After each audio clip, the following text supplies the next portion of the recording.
तर good morning. आज आहे डे 19 आणि आजची सकाळ थोडी लेटच झाली आणि मॉर्निंगला जरा चेहरा खूपच जास्त प्रिटी दिसत होता.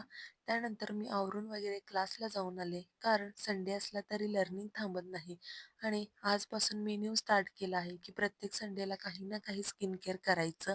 त्यामुळे आज मी चेहऱ्याला जरा मुलतानी माती वगैरे लावलं, कारण चेहरा ग्लोईंग होण्यासाठी. कारण रोजच्या धावपळीमुळे चेहरा इतका डल होतो, की वेळच मिळत नाही. त्यामुळे तुम्ही पाहू शकता की चेहरा किती ग्लोईंग झाला आहे. त्यानंतर दुपारी थोडा फॅमिलीसोबत टाईम स्पेंड केला. संध्याकाळ झाली, चहा वगैरे घेतला आणि माझी जी आठवड्याभराची कामं राहिलेली असतात ती आवरून घेतली. त्यानंतर संध्याकाळी आज मी नूडल्स करणार होते, म्हणून त्यासाठी सर्व चॉपिंग करून घेतलं आणि त्यात पूर्ण कढईत ते सर्व परतून सर्व सॉसेस वगैरे घातले आणि नूडल्स बनवलं. त्यानंतर सगळं आवरून मी बसले प्रोजेक्ट करायला.